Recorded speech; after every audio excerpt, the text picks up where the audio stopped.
Good morning everyone. कैसे हैं आप सब। Welcome to Middle Education. आप देख रहे हैं टॉपर सीरीज वर्ष 2024, जिसका मुख्य उद्देश्य आपको वार्षिक परीक्षा में टॉप कराना। देखिए स्टूडेंट्स, वैसे तो सोशल साइंस के कई सारे लेक्चर ऑलरेडी मिडिल एजुकेशन ने अपलोड कर दिया है, लेकिन फिर भी अगेन आपके सामने कुछ मोस्ट आईएमपी क्वेश्चंस कवर करने जा रहा हूं, जो आपके एग्ज़ाम में 100% देखने को मिलेगा। और अगर आप इन सभी वीडियो को बहुत अच्छे से और फुल टाइम वॉच करते हो तो डेफिनेटली आपके वार्षिक परीक्षा में बूस्टअप देखने को मिलेगा, एग्जाम्स में अच्छे मार्क्स आएंगे। आप देख सकते हैं पूरा पूरा टॉपर सीरीज में कवर कर रहा हूँ परीक्षा अध्ययन से, और 100% पूरा क्वेश्चन यहीं से देखने को मिलेगा। आगे बढ़ते हैं तो यहाँ पर हमारा ब्लूप्रिंट अवेलेबल है, जैसे कि आपका समकालीन भारत 2। यहाँ पर जितने भी पार्ट हैं, मतलब 7 पार्ट, सभी के वीडियोस ऑलरेडी मिडिल एजुकेशन के ऑफिशियल यूट्यूब चैनल पर अपलोड कर दिए गए हैं। अब हम कवर करेंगे भारत और समकालीन विश्व 2। यहाँ से कितने नंबर के क्वेश्चन आएंगे? 2 नंबर के क्वेश्चन आएंगे। यहाँ से आएंगे आपके 7 नंबर के। तो हमारी कोशिश रहेगी कि अध्याय नंबर 1 यूरोप में राष्ट्रवाद का उदय और भारत में राष्ट्रवाद का उदय, इनको कवर कर लें। मतलब इस वीडियो को देखने के बाद 9 नंबर आपका फिक्स हो जाएगा। फिर एक वीडियोस और आएगा जिसमें 3, 4 और 5 वाले चैप्टर को कवर कर लिया जाएगा। चलिए सीधे जंप करते हैं। हम देखते हैं यूरोप में राष्ट्रवाद से किस प्रकार से क्वेश्चंस बनेगा एंड क्या होगा इनका सही आंसर। तो ये आपके सामने लिखा है भारत और समकालीन विश्व 2। ठीक है, यहाँ से अध्याय 8 को कवर करेंगे, यूरोप में राष्ट्रवाद। सबसे पहले आपको पता होना चाहिए कि यूरोप क्या होता है, फिर देखेंगे राष्ट्रवाद क्या होता है। ठीक है, तो देखो हमारे पूरे ऑल वर्ल्ड में, पूरे विश्व में, या फिर पूरे विश्व के मैप को कवर करेंगे तो 7 कॉन्टिनेंट मतलब 7 महाद्वीप में बांटा गया है। जहाँ हम रहते हैं उसे कहते हैं एशिया महाद्वीप। एशिया से लगा यूरोप है, यूरोप के नीचे अफ्रीका है, इधर है आपका उत्तर अमेरिका, इधर है दक्षिण अमेरिका, और यहाँ पर ऑस्ट्रेलिया, और नीचे एक और महाद्वीप है जिसे कहते हैं अंटार्कटिका महाद्वीप, जहाँ पर जीवन यापन नहीं पाई जाती, व्यक्ति नहीं रहते हैं, लेकिन बहुत से देशों को प्रयोगशाला शोध भी बने हुए हैं, वहाँ पर साइंटिस्ट जाते हैं प्रयोग करने। Got it? इतना तो समझ आया। तो एशिया की बात नहीं कर रहा है, बल्कि यूरोप की उदय के राष्ट्रवाद की बात कर रहा है। मतलब यूरोप में राष्ट्रवाद का जन्म कैसे हुआ, राष्ट्रवाद मतलब राष्ट्र को बचाने के लिए, राष्ट्र को समर्पित लोग कैसे आए, किस प्रकार से यूरोप को उन्होंने सही तरीके से सही ढांचे में विकसित किया और यूरोप को आगे बढ़ाया, इसके बारे में अध्ययन करने वाले हैं। फिर आपका अध्याय नंबर 9 आएगा, जिसमें कवर करेंगे भारत में राष्ट्रवाद का उदय। समझना, पूरा एशिया कॉन्टिनेंट को नहीं पढ़ेंगे, फिर हम देखेंगे हमारे भारत में राष्ट्रवाद किस प्रकार से आया था और हमारे भारत में किस प्रकार से लोगों ने कार्य किया और हमारे भारत को आगे ले जाने का कार्य किया। ठीक, तो ये सब अध्ययन करने वाले हैं, तो टेंशन मत लो, बहुत आराम से रिलैक्स हो जाओ, एकदम चिल करते हुए पढ़ेंगे। और आपका भारत में राष्ट्रवाद का उदय से बहुत सारे क्वेश्चंस एग्जाम में हूबहू देखने को मिलेगा। चलिए, तो यहाँ से 1 नंबर के जितने क्वेश्चंस होंगे वो टेस्ट सीरीज के माध्यम से प्रोवाइड कराए जाएंगे, तो प्लीज़ आप लोग टेस्ट जरूर अटेम्प्ट करना। ठीक है, अब हम देखते हैं ये। अब देखिए यहाँ से अति लघुत्तरीय प्रश्न स्टार्ट होता है। यहाँ पर आपसे एग्जाम में पूछा गया रूढ़िवाद क्या होता है, जरा समझना आसान भाषा में। रूढ़िवाद मतलब होता है बेटा कि जो आपके पुरानी परंपरा से चली आ रही है बातें, वही आपके पिताजी के ट्रांसफ़र हुआ, वही आपके में ट्रांसफ़र हुआ और वही आपके जनरेशन में जाएगा, इसे कहते हैं रूढ़िवाद। मतलब पुरानी चली आ रही चीज़ों में कोई नया बदलाव नहीं करना, बल्कि उसी को पीढ़ी दर पीढ़ी फॉलो करना ही रूढ़िवाद कहलाती है। एक एग्जाम्पल समझाता हूँ, समझना बात को। जैसे यहाँ पर कोई तालाब है, आपके गांव हो गया और गांव के पास ही कोई तालाब है। ठीक, तालाब में ऐसा देखा गया कि अगर तुम हर साल नारियल नहीं देते हो, मतलब कोई भगवान होंगे ऐसा मान्यता है लोगों की, गांव के लोगों की, अगर तुम हर साल यहाँ पर नारियल नहीं चढ़ाते हो तो गांव में से हर साल कोई ना कोई व्यक्ति की मृत्यु होनी तय है। ठीक है, ये रूढ़िवादी चली आ रही, और आपके पूर्वज के टाइम पे, मतलब आपके दादाजी के टाइम पे ऐसा हुआ भी। समझना बात को, है ना। आपके दादाजी के टाइम पे ऐसा हुआ भी कि अगर वहाँ पर नारियल नहीं देंगे तो किसी न किसी व्यक्ति की डेथ होनी फिक्स है। अब जब दादाजी के टाइम पे ऐसा चल रहा था, एक साल दादाजी नारियल नहीं दिए, यार गाँव से कोई ना कोई ख़त्म हो गया। रीज़न पता किया गया तो बताया गया कि यार आप यहाँ पर नारियल नहीं देते हैं, यहाँ पर ऐसा कोई भगवान है, कोई देवी है, कोई देवता, जिस नारियल नहीं देंगे तो आपके गाँव के लोगों की डेथ होनी फिक्स है। ठीक है, तो आपको हर साल नारियल देना पड़ेगा। सपोज करो कि ये भगवान यहाँ पर 3 साल के लिए आए थे। ठीक है, 3 साल के लिए भगवान आए थे, 1 साल कोई नहीं मरा, 2 साल कोई नहीं मरा, दादा ने कंटिन्यू कर दिया, हर साल नारियल देना स्टार्ट कर दिया, गाँव के लोगों ने आया के। यही चीज़ आपके पिताजी देखिए, जब वो जन्म लिए तो आपके पिताजी देखे कि यार नारियल दे रहे हैं, मतलब कुछ तो बात है। दादी ने बता दिया बेटा अगर यहाँ पर हम नारियल नहीं देंगे तो गाँव से कोई ना कोई मरेगा, और क्या पता कि कभी हमारे घर में भी ये विपत्ति आ सकती है। ठीक है, तो क्या ठाना था पिताजी ने यहाँ पर बिना जाने बूझे यहाँ पर नारियल देना चालू कर दिया। अब जब आपने जन्म लिया, आप देखा यार पिताजी वहाँ पे नारियल दे रहे हैं और पिताजी बता रहे हैं कि यार हमारे दादा भी, हमारे पिता भी दे रहे थे और वो कहते थे कि हमारे पिता भी दे रहे थे। ठीक, तो बोलोगे अच्छा इतने सालों से चली आ रही, मतलब कुछ तो लोचा है, कुछ तो बात है भाई, है ना। अपन भी नारियल देंगे, अपन नारियल देंगे नहीं तो हम में से कोई ना कोई मर जाएगा। तो यही प्रथा चली आ रही, फिर तुम दोगे, फिर तुम्हारे बच्चे देंगे, उनके बच्चे देंगे, उनके बच्चे देंगे, मतलब पीढ़ी दर पीढ़ी ये प्रथा चली आ रही है। इसमें कोई बदलाव नहीं कर रहा है, कोई चेंजेस नहीं कर रहा, बल्कि जो प्रथा बनी है उसी को फॉलो कर रहे हैं। इसे कहते हैं रूढ़िवादी। मैं उम्मीद करता हूँ आपको समझ में आया होगा। एंड आज का हमारा भारतीय समाज जो है वो रूढ़िवादी कर्मकांडी प्रवृत्त विचारधारा पर काम कर रहा है। अब देखो रूढ़िवादी पर क्या लिखा है, आप जरा इसे देख लेना। रूढ़िवादी एक ऐसा राजनीतिक दर्शन है जो परंपरा, स्थापित संस्था और रिवाजों पर जोर देता है और तेज बदलाव के बजाय क्रमिक या धीरे धीरे परिवर्तन आता है, जैसे कि मैंने अभी आपको समझाया। आगे बढ़ते हैं, नेक्स्ट कहता है कि उदारवाद का क्या अर्थ है। अब जरा समझना, 3 शब्द मैं तुमको बताऊंगा, केवल 3 शब्द, और इस चैप्टर को क्लोज करूंगा। एक होता है एल, दूसरा होता है पी, तीसरा होता है जी। एलपीजी। एलपीजी का मतलब यहाँ पर लिक्विड पेट्रोलियम गैस नहीं होगा। एलपीजी का मतलब होगा लिबरलाइजेशन, पी मतलब प्राइवेटाइजेशन, जी मतलब ग्लोबलाइजेशन, मतलब उदारीकरण, निजीकरण और वैश्वीकरण। ठीक है, अब देखो उदारीकरण का मतलब होता है स्वतंत्रता। समझना बात को, उदारीकरण का मतलब होता है स्वतंत्रता, उदारीकरण मतलब स्वतंत्रता। अब आप कहीं भी विश्व के किसी भी देशों के साथ व्यापार स्थापित कर सकते हैं, इसे कहेंगे उदारीकरण। यदि मैं पी की बात करूं, पी मतलब प्राइवेटाइजेशन। प्राइवेटाइजेशन मतलब हर एक को निजीकरण करना। आप देख रहे हैं जैसे कि आज मोदी जी हर एक चीज़ को निजीकरण कर रहे हैं, जैसे आपका रेलवे हो या फिर कोई स्टेशन हो, हवाई अड्डा हो, बस स्टैंड हो, हर एक चीज़ को निजीकरण नहीं बोलते। न्यूज़ में सुने होंगे कि अरे यार मोदी आया तो प्राइवेट कर रहा है, एक चीज़ प्राइवेट कर रहा है, इसे कहते हैं निजीकरण। एंड जी मतलब ग्लोबलाइजेशन। इसका मतलब होता है कि अब हमें व्यापार अपने देश में नहीं बल्कि विदेश के साथ ही करना है। एक आम व्यक्ति भी कर सकता है, कोई खास व्यक्ति भी कर सकता है। आम व्यक्ति मतलब यदि जैसे कोई गांव से बिलोंग करता है तो वो भी अपना व्यापार विदेश में कर सकता है, इसे कहेंगे ग्लोबलाइजेशन मतलब वैश्वीकरण। मतलब अब उसकी प्रतिस्पर्धा उसके गांव से नहीं, उसके राज्य से नहीं, उसके देश से नहीं, बल्कि विदेश के लोगों से भी होनी चाहिए, इसे कहते हैं ग्लोबलाइजेशन। मैं उम्मीद करता हूँ दिमाग में तीनों चीज़ हिट हुआ होगा एंड तीनों चीज़ से आपका पूरा का पूरा चैप्टर क्लोज होगा, इस चीज़ को ध्यान रखिएगा। ये देखो प्रश्न पूछा है उदारीकरण क्या है, मैंने समझा दिया। उदारवाद यानी लिबरलिज्म शब्द यहाँ पर लतीन लिखा है, लतीन है लैटिन होगा। लैटिन भाषा की लिबरल पर आधारित है, जिसका अर्थ होता है आज़ाद। ठीक है, नए मध्यम वर्गों के लिए उदारवाद का आशय था कि व्यक्ति के लिए आज़ादी और कानून के समक्ष बराबरी, इसे कहते हैं लिबराइजेशन मतलब उदारीकरण। मतलब व्यक्ति, सही व्यक्ति को आज़ाद हो और कानून के समक्ष सब बराबर हो, किसी को बड़ा या छोटा नहीं समझा जाएगा। Got it. मैं उम्मीद करता हूँ आपके दिमाग को हिट किया होगा और समझ को में भी आया होगा। चलिए आगे बढ़ते हैं, नेक्स्ट क्वेश्चन और कौन कौन से एग्जाम में आ सकता है। बाकी यहाँ से कोई क्वेश्चन नहीं आएगा। ठीक है, यहाँ से मात्र 2 नंबर का क्वेश्चन मिलेगा, तो 2 नंबर का एक ही क्वेश्चन छोटा सा पूछेगा, कोई बहुत पहाड़ टाइप से क्वेश्चन यहाँ से नहीं बनेंगे। ठीक है, इस चीज़ को ध्यान रखिएगा। लेकिन फिर भी हमें कुछ और क्वेश्चंस को कवर करना है। बस भाई इतने क्वेश्चन आ रहा है, इतने क्वेश्चन है, कोई बहुत मोस्टली क्वेश्चंस नहीं आ रहे हैं। ठीक है, तो ये 3 चीज़ आप ध्यान रखना, एलपीजी यहीं से क्वेश्चंस बनेगा। आगे आगे अध्याय नंबर 9, भारत में राष्ट्रवाद। अब भारत में राष्ट्रवाद किस प्रकार से आया था, अभी आप मैंने विश्व में समझा। अब देखो भारत में क्या था कि गांधी इरविन समझौता हुआ था। ठीक है, ये क्वेश्चन 2023 से पूछा था, इसे अच्छे से रिपीट कर लेना। ठीक है, हिंद स्वराज नामक पुस्तक के लेखक कौन थे, ठीक, ये एग्जाम में पूछा जाएगा। ठीक है, और गांधी जी नमक सत्याग्रह के लिए कितने मील पैदल यात्रा की थी, ये चीज़ ध्यान रखना। ठीक है, जब उन्होंने नमक सत्याग्रह आंदोलन चलाया था तो कहाँ तक पैदल गए थे, कितने किलोमीटर तक, ये सब चीज़ें ध्यान रखना, एग्जाम में देखने को मिलेगा। ठीक है, वंदे मातरम किसने लिखा था, ठीक है, पता होना चाहिए। वैसे तो बहुत सारे बच्चों को अपने राष्ट्रगान का पता रहता है, लेकिन वंदे मातरम का पता नहीं रहता, तो ध्यान रखना। साबरमती आश्रम की स्थापना कब हुई, आई थिंक ये मेरे टेस्ट में भी डाला गया था इस क्वेश्चन को। ठीक है, चलिए आगे बढ़ते हैं। इसका आंसर्स मैं कवर नहीं कर रहा हूँ। ठीक है, गॉट इट, केवल क्वेश्चन टिक करा रहा हूँ। आंसर चाहूँ तो ये आंसर लिखा भी है और तुरंत ही बता सकते हैं, कोई बड़ी बात नहीं है।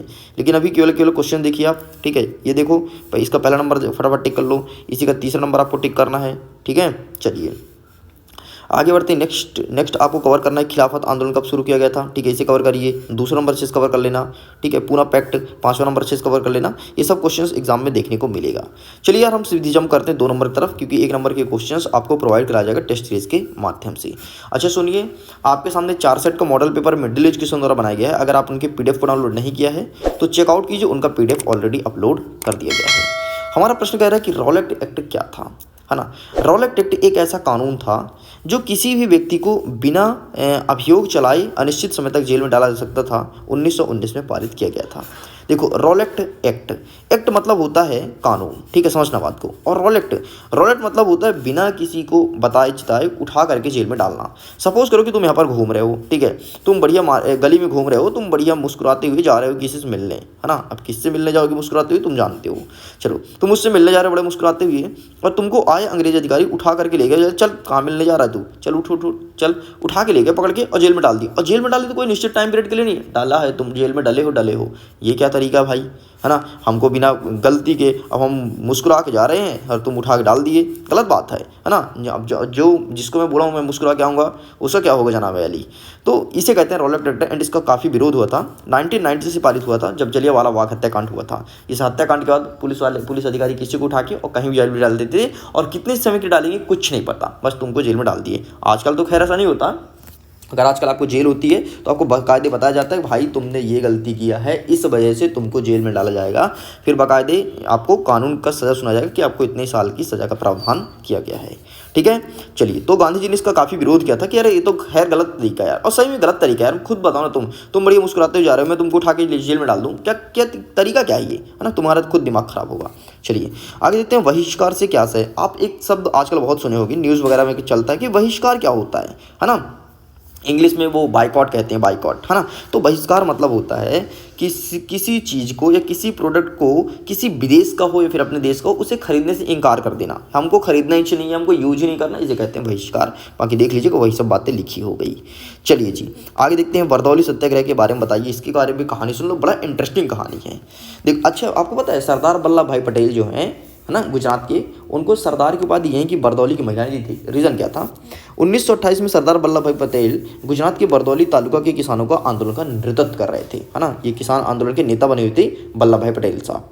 तो वल्लभ भाई पटेल भू राजस्व को बढ़ाने की खिलाफत में थे कि यार भू राजस्व मतलब जो जमीन का टैक्स होता है वो थोड़ी कम हम लो यार, थोड़ी हमको भी जीने खाने दो, है ना, उसका नेतृत्व कर रहे थे। तो बरदौली नामक स्थान पर ये एक गांव था, ठीक है, वहाँ पर ये नेतृत्व करने गए थे। तो बरदौली नाम का स्थान था, तो वहीं की महिलाओं ने, ठीक है, यह आंदोलन को सफल देखा कि यार ठीक है सफल तो हो रहा है सरदार के नेतृत्व में, और वो व्यापक संघर्ष भी कर रहे हैं। तो इसी आंदोलन में बरदौली की महिलाओं ने इन्हें सरदार की उपाधि दी थी, तब से इनका नाम सरदार वल्लभ भाई पटेल पड़ गया। तो बरदौली सत्याग्रह के बारे में आप इतना लिखना, ठीक है, कि 1928 में सरदार वल्लभ भाई पटेल गुजरात के बरदौली तालुका मतलब गांव होता है, ठीक है, ध्यान रखना। बरदौली तालुका में एक किसान आंदोलन का नेतृत्व कर रहे थे। ये आंदोलन भू राजस्व को बढ़ाने के खिलाफ था, जो कि ये सफल हुआ ये आंदोलन, और इनके संघर्ष से अंग्रेज को बात मानना पड़ा, और बरदौली की महिलाओं ने इन्हें सरदार की उपाधि प्रोवाइड कराई थी। बस इतना आपको लिखना है। यदि क्वेश्चंस ऐसा पूछे कि सरदार वल्लभ भाई पटेल को सरदार की उपाधि किसने दी, तो आप स्पष्ट रूप से लिखना कि बरदौली की महिलाओं द्वारा 1928 में सरदार वल्लभ भाई पटेल को सरदार की उपाधि दी गई थी। यदि आगे और लिखना चाहते हो तो लिख सकते हो। अगर बड़े नंबर क्वेश्चन आता है जैसे 3 नंबर 4 नंबर का, तो आप ये भी लिख सकते हो कि किसान आंदोलन था, ठीक, आप ये भी मेंशन कर सकते हो। चलिए आगे बढ़ते हैं। साइमन कमीशन का बहिष्कार क्यों किया गया। अभी मैंने आपको बहिष्कार का मतलब समझाया कि बहिष्कार का मतलब होता है किसी भी चीज़ या प्रोडक्ट को ना खरीदना ही बहिष्कार कहलाता है। तो साइमन कमीशन का बहिष्कार इसलिए किया गया था क्योंकि इसमें सभी सदस्य अंग्रेज थे, भारतीय का कोई प्रतिनिधि नहीं था। अब देखो अंग्रेजों ने क्या दिमाग लगाया था, बोले यार हम एक गठन करते हैं, एक कमीशन बनाते हैं, एक आयोग बनाते हैं जिसमें हम भारत देश के लिए कानून बनाएंगे, ठीक है। हमने बोले चलो ठीक है भाई तू बना ले अंग्रेज, है ना। तो इन्होंने क्या किया कि पूरे अपने सदस्य को बैठा लिए, पूरे अंग्रेज को बैठा लिए, पूरे ब्रिटिश को, हम लोग को किसी को बैठाए नहीं, तो हम लोग तो बहिष्कार करेंगे ना यार। तुम खुद बताओ ना यार, तुम अपने घर में रह रहे हो और मिडिल एजुकेशन आके तुम्हारे लिए कानून बना दे, ये इधर से उठ के आपको नहीं जाना है, इधर नहीं चलना है। अरे भाई जिधर से तुम्हारा काम हो उधर तो जा वही करोगे ना, रहना तो तुमको है, हमको थोड़ा ना रहना है। तो कानून बनेगा तुम्हारे हिसाब से बनेगा, तुम खुद सोचो, है ना। तो ये था साइमन कमीशन, एंड इसका बहिष्कार भी किया गया था, ठीक है। चलिए आगे बाकी यहाँ से लघुत्तरी टाइप के क्वेश्चंस देखने को मिलेगा। उपनिवेशवाद में राष्ट्रवाद का उदय की प्रक्रिया से उपनिवेशवाद क्यों जुड़ी थी, ये सब क्वेश्चंस आपके एग्जाम में देखने को नहीं मिलेगा। जिसको मैं टिक कर रहा हूँ, जिसको समझा रहा हूँ, बस उतना तुम करते जाओ, डेफिनेटली तबाही मचाओगे यार, सेंटर हिला दोगे, देख लेना तुम, टेंशन मत लो, बहुत अच्छे से पढ़ोगे, ठीक है। चलिए भारत में रॉलेट एक्ट कानून का विरोध क्यों किया गया, फिर से वही रॉलेट एक्ट, है ना, बिना उठा के जेल में डाल देना रॉलेट एक्ट कहलाता है। तो क्या हुआ था कि राष्ट्रीय आंदोलन के इतिहास में आतंकवादी अपराध नियम कहा जाता है। भाई ये सच में आतंकवादी अपराध नियम था यार, ये तुम खुद बताओ ना, किसी को उठा के जेल डालना, कहाँ की गलत है, कहाँ की सजा है, एक और कैसा कानून कहता है, कौन सा कानून कहता है ना। तो रॉलेट एक्ट ने राष्ट्रीय आंदोलन से कुचलने के लिए कुछ निम्न बातें शामिल थी। जैसे रॉलेट एक्ट के अनुसार ब्रिटिश सरकार को यह अधिकार प्रदान किया गया था कि किसी भी राजनीतिक आंदोलन या सरकार के विरुद्ध किए गए किसी भी कार्य का दमन करने का पूर्णतः स्वतंत्रता है। वाह गजब, है ना। इतना पावर दे दिए थे कि अगर कोई राष्ट्रीय आंदोलन का नेता है, कुछ है, तो उसके तुम काम की ऐसी तैसी कर दो, गलत बात है। नेक्स्ट सेकंड पॉइंट कहता है कि सरकार बिना मुकदमा चलाए किसी व्यक्ति को बंदी कर सकता है, बिना कोई मुकदमा का, ना कोई अपील, ना कोई कार्रवाई, उठा के जेल में पटक देना, गलत बात है। नेक्स्ट कहता है मजिस्ट्रेट द्वारा किसी भी व्यक्ति को जिस पर क्रांतिकारी का संदेह हो नजरबंद किया जा सकता है। नजरबंद मतलब होता है कमरे में उठा के पैक कर देना, है ना। तुमको लगे कि तुम क्रांतिकारी हो, क्रांतिकारी मतलब वो कैदी नहीं कहलाता, क्रांतिकारी मतलब होता है जो देश के लिए कार्य कर रहा है, देश को छोड़ने के लिए काम कर रहा है, देश को बचाने का काम कर रहा है, देश से अंग्रेजों को भगा रहा है, उसे कहेंगे क्रांतिकारी। और अगर संदेह हो रहा है कि ये क्रांतिकारी है, जैसे आपके हो गए सरदार भगत सिंह, ठीक है, आपके हो गए चंद्रशेखर आज़ाद, ये सब क्रांतिकारी कहलाते थे, ठीक है। मतलब इन्होंने देश के लिए बंदूक ठान लिया, तो साले पेलेंगे पकड़ के अंग्रेज को, ठीक है। तो वही क्रांतिकारी अगर होने का ऐसा संदेह है कि ये क्रांतिकारी हो सकता है, ये एक साधारण व्यक्ति नहीं है, उसे उठाओ जेल में पटक दो। धन है रॉलेट एक्ट, ठीक है। अब होता तो पता नहीं क्या होता, अब तो लगता है अब तो हमारे यहाँ हिंदू मुस्लिम की लड़ाई खत्म नहीं हो रही, गलत बात है ना। नेक्स्ट कहता है कि गांधी जी ने असहयोग आंदोलन को वापस लेने का फैसला क्यों लिया। बहुत इंटरेस्टिंग क्वेश्चन है यार, एग्जाम में हर बार देखने को मिलता है। अब जरा इसकी भी कहानी सुनिए। देखिए असहयोग आंदोलन सिंपल सा क्या हुआ था कि एक दुर्घटना घट गया था जिस कारण से गांधी जी को समाप्त करना पड़ा। गांधी जी ने आंदोलन अपने देश की आज़ादी के लिए ही चलाया था, लेकिन एक घटना क्या घटा था कि ये बात है 5 फरवरी 1922 की। गोरखपुर जो कि उत्तर प्रदेश में एक ज़िला है, वहाँ पर एक चौरा चौरी नामक गांव है, चौरा चौरी नामक गांव है, इसे चौरा चौरी कांड भी कहते हैं, हम समझेंगे। तो चौरा चौरी नामक गांव पर एक व्यक्ति ने क्या किया कि गांव की भीड़ में पुलिस थाने में आग लगा दी, पूरे मिलकर के पुलिस थाने जला दिए। अब ये भाई अहिंसात्मक आंदोलन था यार, है ना। तुम बताओ, पूरा थाना जला दिए, है ना। अच्छा थाने में अंग्रेज के आदमी रहते, ठीक है। तो क्या कि पूरे थाने जला दिए गुस्से में आकर के। तो गांधी जी के लिए अहिंसात्मक आंदोलन लगा कि यार ये सत्य अहिंसा का पूजा नहीं, ये अहिंसात्मक है।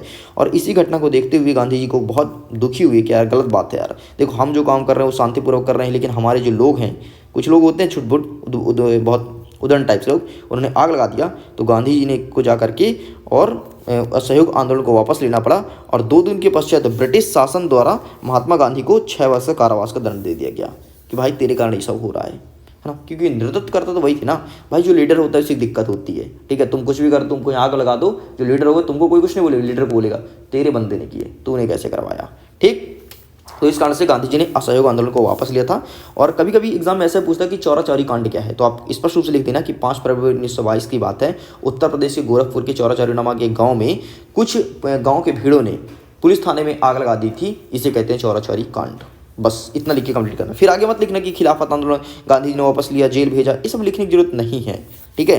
जितना बता रहा हूँ उतना लिखना, क्योंकि जैसे क्वेश्चन पूछा वैसे हमें आंसर्स पटकना है। ये नहीं कि सामाजिक विज्ञान मतलब कुछ भी लिखो, है ना। आमतौर पर लोग यही बोलते हैं और धारणाएं भी ऐसी है कि सामाजिक विज्ञान है मतलब कुछ भी लिख के आओ तुमको नंबर मिलेगा। अरे भाई अब ये पैटर्न चला गया, ये पहले कभी पूछता है लिख के आओ नंबर मिलेगा, है ना। जब राज्य शिक्षा केंद्र किताब चलती थी, अब आगे NCERT, ठीक है, NCERT भी नहीं चलता। आगे देखते हैं सत्याग्रह के विचार का क्या मतलब होता है। तो सत्याग्रह पर गांधी जी का विचार लिखिए, तो इस चीज़ को अच्छे से प्रिपेयर कर लीजिएगा। इसके लिए मैं आपको होमवर्क के रूप में देता हूँ, इसे आप स्वयं कवर करेंगे अपने होमवर्क के तौर पर। नेक्स्ट कहते हैं जलियांवाला बाग हत्याकांड पर टिप्पणी लिखिए। आओ इसकी भी कहानी सुनाते हैं। रॉलेट एक्ट कब हुआ था? 1919 में, ध्यान रखना 1919 में जलियांवाला बाग हत्याकांड भी हुआ था, ठीक है। तो रॉलेट एक्ट 1919 में लागू हुआ था, इसके विरोध में पूरे देश में आवाज़ उठने लगी थी। पंजाब में रॉलेट अधिनियम का विरोध हुआ था। और अच्छा रॉलेट एक्ट होता क्या जानते ना हो, किसी को उठा के जेल में डाल देना बिना मतलब का, ठीक, गुड, हाँ दिमाग में रखना तब जाके समझ में आएगा। तो पंजाब में क्या हुआ था कि इसका विरोध होने लगा था। अच्छा जलियांवाला बाग हत्याकांड पंजाब में हुआ था, ठीक है। तो पंजाब के ब्रिटिश सरकार ने अनेक जगहों पर लाठीचार्ज की। भाई विरोध हो रहा है, सब बगावत कर रहे हैं, रोड पे उतर रहे हैं, चिल्ला रहे हैं, मार रहे हैं, कूट रहे हैं, पत्थर मार रहे हैं। तो अंग्रेज ब्रिटिश अधिकारियों ने क्या किया कि लाठी चलाना स्टार्ट कर दी। आओ साले तुम, जैसे आज अभी वर्तमान में मोदी जी करवा रहे हैं दिल्ली में किसानों के ऊपर, ठीक है। नहीं देखियो न्यूज़ में देख लेना। चलिए तो क्या हुआ कि 10 अप्रैल को कांग्रेस की, अच्छा उस टाइम पे कांग्रेस का राज था, जैसे अभी बीजेपी का शासन है उस टाइम पे कांग्रेस का राज था। तो 10 अप्रैल को कांग्रेस के 2 प्रभावशाली नेता डॉक्टर सत्यपाल और सैफुद्दीन कुचालू गिरफ्तार कर दिए गए थे और उन्हें जेल भेज दिया गया था। ठीक, ये बहुत बड़े प्रभावशाली नेता थे। इनकी गिरफ्तार के विरोध में जलियांवाला बाग हत्याकांड 13 अप्रैल को एक सभा का आयोजन किया गया था। उस स्थान का नाम था, उस गार्डन का नाम था जलियांवाला बाग, ठीक, उस गार्डन का नाम था। इस सभा के प्रारंभ में जनरल डायर नामक सैनिक अधिकारी ने किसी प्रकार की चेतावनी के बिना सैनिक को सभा की भीड़ में गोली चलाने का आदेश दे दिया। सभा का आयोजन किया गया, सभा शांतिपूर्वक चल रहा था, कोई दिक्कत नहीं था यार, है ना। हम यही बोल रहे थे कि भाई जो कांग्रेस के 2 नेता हैं, डॉक्टर सत्यपाल साहब और सैफुद्दीन कुचालू, उनको प्लीज़ छोड़ दीजिए, है ना। तो आया जनरल डायर, बैठ गोली चलाने का आदेश दिया, बस चलाओ गोली। गोली चली भीड़ में, अरे अरे अरे पूरा दिल दहल उठा, गोली चलने लगी, भगदड़ मच गई, पूरा का पूरा जलियांवाला बाग हत्याकांड के गार्डन में भगदड़ मच गई। तो कम से कम 800 से लेकर के 2000 तक लोग मारे गए थे, है ना। किताबों में गलत लिखता है, लेकिन सच्चाई ये है कि 2000 से ज़्यादा लोगों की डेथ हुई थी उस जलियांवाला बाग हत्याकांड में। बताइए, शांतिपूर्ण सम्मेलन हम लोग कर रहे थे, कोई लपड़ झपड़ नहीं कर रहे थे, कोई चिटर मिटर काम नहीं कर रहे थे, बढ़िया हम बोल रहे थे भैया ये सैफुद्दीन कुचालू और सत्यपाल साहब को छोड़ दो वरना ठीक नहीं होगा पेज। उन्हें गोली चला दी और 2000 से ज़्यादा लोग मारे गए थे, लेकिन हमारा किताब लिखता है 1000 तक, कहीं कोई लिखता है 1500। ये सब बातें गलत है, मैं आपको बताऊँ 2000 से ज़्यादा लोगों की मृत्यु हुई थी। ये था आपका जलियांवाला बाग हत्याकांड। आगे बढ़ते हैं, साइमन कमीशन पर टिप्पणी लिखिए, एग्जाम में आएगा। अब इसकी भी कहानी सुन लो। 1927 में क्या गया था, ब्रिटिश सरकार सर जॉन साइमन की अध्यक्षता में 7 सदस्यों के एक कमीशन की नियुक्ति की गई थी। ये कमीशन क्यों था कि हम भारतीय संविधान को सुधारेंगे, एक रिपोर्ट तैयार करेंगे ताकि हमारा भारतीय संविधान सही तरीके से चल सके। ठीक है भाई, हमें कोई दिक्कत नहीं, तुम बना लो साइमन कमीशन। कमीशन मतलब एक गठन होता है, ठीक है। अब यार हमने देखा कि यहाँ पर हमारे देश के लोग तो कोई है नहीं यार, ये क्या तरीका है यार, तुम मेरे लिए कानून बना रहे हो, मेरे देश के लोग नहीं बैठे हैं, तुम मेरे घर के लिए कानून बना रहे हो, मेरे घर के लोग नहीं बैठे हैं, गलत बात है। तो वहाँ पर हम में से कोई नहीं था, मतलब हमारे देश में से कोई नहीं था। तो हमने बोला भाई तू अपना साइमन कमीशन अपने पास रख और यहाँ से चुपचाप निकल ले, नहीं तो ऐसे 2 जूता दूंगा तो बुद्धि खुल जाएगा, है ना। भाई अब मेरे लोग नहीं बैठे हैं तो तू क्या करेगा बना के मेरे लिए कानून, है ना। तो क्या हुआ कि हमने इसी सिलसिले में साइमन कमीशन का विरोध करना स्टार्ट कर दिया, हमने काली झंडियाँ दिखाना स्टार्ट कर दी। अच्छा, काली झंडी मतलब होता है कि आपका विरोध करना, ठीक है। काली झंडी दिखा दो किसी को, मतलब समझो कि तुम्हारे विरोध में है, ठीक है। जब कभी कभी आपको मैं बता देता हूँ, जब कभी कभी विश्व युद्ध होता है, विश्व युद्ध तो अभी खैर हुआ नहीं है, 1914 के 18 में हुआ था और 1939 से लेकर 44 तक सेकंड वर्ल्ड वॉर हुआ था। तो अगर कभी विश्व युद्ध होता है तो सबसे पहले क्या करते हैं, विश्व युद्ध का सिंपल सा सिंबल ये है कि जिस देश से तुम्हारी विश्व युद्ध हो रही, लड़ाई हो रही, उसको तुम अच्छा ऊंचाई पर लेकर के उसे काली झंडी दिखा दो कि बेटा तू अलर्ट हो जा, अब तेरे को बैंड बजाने आने वाले हैं हम, ठीक है। ऐसा हुआ भी था, अभी कोई देश में अटैक हो गया था, पाकिस्तान में एक सुलेमानी को मार दिया था अमेरिका का कोई प्लेन ने, ठीक है, मतलब प्लेन ही क्रैश करवा दिया था, ऐसा कुछ कांड हुआ था। तो जा करके लड़ाई बड़ी तगड़ी टिकी थी भाई, एक देश ने तो अपनी काली झंडी दिखा दी थी कि अब तू आ जा मैदान में। और अभी भी पता है लड़ाई छोटी मोटी होती रहती हैं, लेकिन एक देश दूसरे देश को सहयोग नहीं करता लड़ाई के मामले में, नहीं तो वर्ल्ड वार हो जाए। अरे अभी तुम देखो ना, रसिया यूक्रेन का वार, है ना आपका, और कई सारे देश लड़ते रहते हैं ऐसे छोटे छोटे, है ना। 2-3 देश की लड़ाई हुई थी, अभी मेरे दिमाग को हिट नहीं कर रहा है, ठीक है। तो ऐसी लड़ाइयाँ होती रहती हैं, और अगर एक देश दूसरे देश का सहयोग करे, रसिया यूक्रेन कब तक चला यार, है ना, चलते जा रहा था। अभी तो मान लो ठीक है, शांति है, पता नहीं यार, एक छोटे से जगह के लिए लड़ते रहते हैं लोग, ठीक। तो इस प्रकार से होता है। तो साइमन कमीशन में हमने भी काली झंडी दिखाई और बोले कि साइमन वापस चले जाओ, वापस चले जाओ, मतलब जो तुम नियम कानून बना रहे हो। तो पुलिस ने फिर से यार लाठीचार्ज स्टार्ट कर दी यार, लाठीचार्ज कर दी। और लाल बाल पाल का नाम तो सुने होंगे, लाल मतलब लाला लाजपत राय, बाल मतलब लोकमान्य बाल गंगाधर तिलक, पाल मतलब बिपिन चंद्र पाल। ये सभी उग्रवादी विचारधारा के नेता थे। उग्रवादी मतलब छोटी छोटी बातों पर गुस्सा आ जाना, है ना, मारने, अबे तू बोल कैसे दिया बे साले, कुत्ता कहीं का निकले यहाँ से, नहीं तो 20 लाठी मारूंगा, ऐसे कहलाते हैं उग्रवाद, ठीक। तो ये उग्रवाद विचारधारा के व्यक्ति थे। तो पुलिस अधिकारी ने लाठीचार्ज की, तो भगते भगते भगदड़ में लाला लाजपत राय गिरे और गिर करके उनकी मृत्यु हो गई थी इसी घटना में। कई कोई प्रश्न सीधे तौर पर पूछता है कि लाला लाजपत राय की मृत्यु कैसे हुई थी, तो बता देना कि साइमन कमीशन का विरोध करते वक्त उनकी मृत्यु हुई थी। चलिए भाई साहब, मैं उम्मीद करता हूँ आपको बढ़िया समझ में आ रहा होगा, आ रहा है ना समझ में। अगर मन लगा कर पढ़ रहे हो तो आ रहा हो, क्योंकि मैं बढ़िया कहानी के तौर पर बताता हूँ, मैं रटाता नहीं हूँ, है ना। चलिए आगे बढ़ते हैं। पूना पैक्ट एग्जाम में देखने को मिल सकता है, इसे प्लीज़ कवर करिएगा। एंड असहयोग आंदोलन के 4 कारण कौन कौन से हैं, ठीक है, इन सबको मैंने कवर कर दिया। बस एक बार आपको पढ़ना है, समझना है तो फिर बताना। मैं फेसबुक में लाइव आऊँगा और आपके सामने रूबरू होकर ये चीज़ कवर करूँगा। चलिए तो इस प्रकार से भाई साहब ये भी आपके कंप्लीट होते हैं, ठीक है, तो आप इन सबको अच्छे से देख सकते हैं। चलिए आगे बढ़ते हैं। नेक्स्ट यहाँ से कोई क्वेश्चन नहीं का, हाँ, सविनय अवज्ञा आंदोलन पर टिप्पणी करना है, ठीक है, तो प्लीज़ टेक अ स्क्रीनशॉट। 1930 में सविनय अवज्ञा आंदोलन हुआ था, देख लीजिए। इसको भी समझा दें क्या, चलो देख लो। 1930 के लाहौर में हुए अधिवेशन में पूर्ण स्वाधीनता में अपना लक्ष्य घोषित किया और गांधी जी के नेतृत्व में सविनय अवज्ञा आंदोलन प्रारंभ करने का निश्चय लिया गया था। इस आंदोलन के प्रमुख कार्यक्रम रखे गए थे कि जगह जगह पर नमक कानून तोड़ करके नमक बनाया जाए, ठीक है। नेक्स्ट कहता है कि सरकारी कर्मचारी सरकारी नौकरी को त्याग करे और छात्र सरकारी स्कूल कॉलेज का बहिष्कार करे। अच्छा, सरकारी के बहिष्कार पता है क्यों कर रहे थे? क्योंकि उस पर सरकार में अंग्रेज का चलता, अंग्रेजों का शासन चलता था ना, अंग्रेज जो चाहते तो वो होगा ऐसा। नेक्स्ट, विदेशी वस्त्रों को त्याग किया जाए, है ना, हम नहीं पहनेंगे अंग्रेजी वस्त्र, हम पहनेंगे अपने हिंदुस्तानी वस्त्र। स्त्री शराब अफीम और विदेशी कपड़ों की दुकान पर धरना दें, ठीक है भाई, हमें नहीं, विदेशी जहाँ पर दुकान है वहाँ नहीं जाना है हमें, हम बहिष्कार करेंगे। और जनता सरकार को करना दे, टैक्स भी नहीं देना है, मतलब सरकार का टोटल विरोध करना है, मतलब कुल मिलाकर उनको भगाना था कुल मिलाकर के, ठीक। ये था आपका सविनय अवज्ञा आंदोलन। चलिए भाई साहब, हमने लेक्चर को बहुत अच्छे से कंप्लीट किया, आप देख सकते हैं। इस 7 नंबर को पढ़ लेना, ठीक है, एग्जाम पॉइंट ऑफ व्यू से बहुत ज़्यादा इंपॉर्टेंट है, बाकी आपके एग्जाम में कुछ नहीं आएगा। अब जल्दी हम कवर करेंगे आपका अध्याय नंबर 10, भूमंडलीकृत विश्व को बनना। मैं उम्मीद करता हूँ ये सेशन आपको काफ़ी पसंद आया होगा और मैंने आपको अच्छे से समझाया भी। अगर सच में वीडियो पसंद है तो वीडियो को लाइक करके अपने दोस्तों के साथ शेयर जरूर कीजिएगा।